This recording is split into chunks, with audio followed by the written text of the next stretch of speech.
Sir, 9 विपक्षी नेताओं ने चिट्ठी लिखी है पीएम नरेंद्र मोदी को ईडी और उसके सीबीआई के दुरुपयोग को लेकर, इस पर क्या कहेंगे?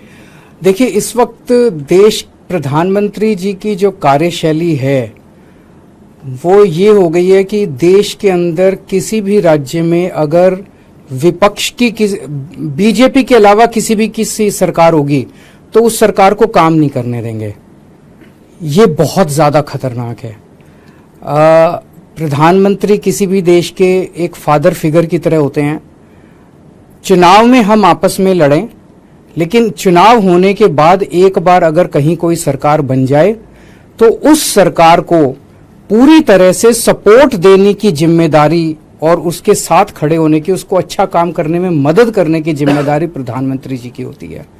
लेकिन हमारे देश के प्रधानमंत्री जी ने ठान लिया है कि अगर बीजेपी को वोट नहीं दोगे, कोई और सरकार बनाओगे तो उस सरकार को किसी भी हाल में काम नहीं करने देंगे। एक तो वो ये करते हैं कि अगर किसी और की सरकार बन जाए बीजेपी के अलावा तो उसके सारे नेताओं के ऊपर ईडी और सीबीआई छोड़ देते हैं, उनको गिरफ्तार कर लेते हैं, उनको तरह तरह से प्रताड़ना करते हैं, तरह तरह से तंग करते हैं, उनकी पार्टी तोड़ देते हैं, उनकी सरकार गिरा देते हैं। पूरे देश में कई जगह ये देखने को मिला, गोवा में देखने को मिला, महाराष्ट्र में देखने को मिला, कर्नाटक में देखने को मिला। एक के बाद एक राज्य के अंदर जहां नॉन बीजेपी गवर्नमेंट बनती है वहां पे ईडी और सीबीआई को छोड़ के और उनको गिरा दिया जाता है।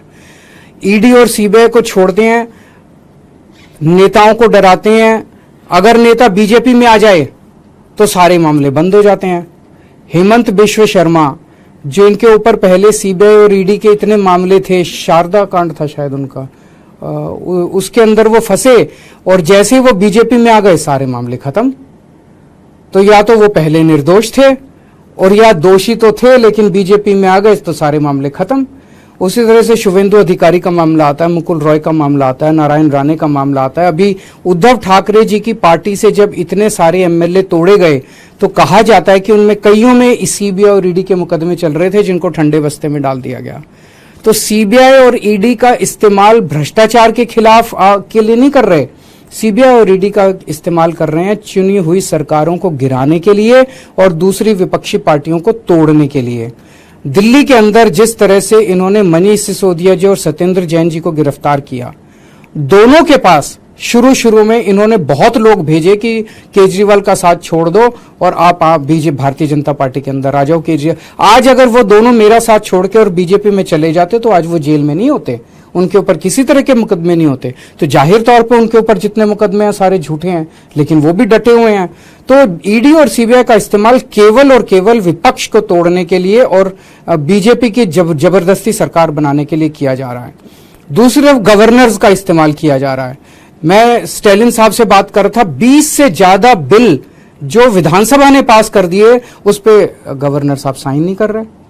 केसीआर साहब ने अभी कल सुप्रीम कोर्ट में केस किया है कि हमारे बहुत सारे बिल गवर्नर लेके बैठे हैं, उस पे साइन नहीं कर रहे।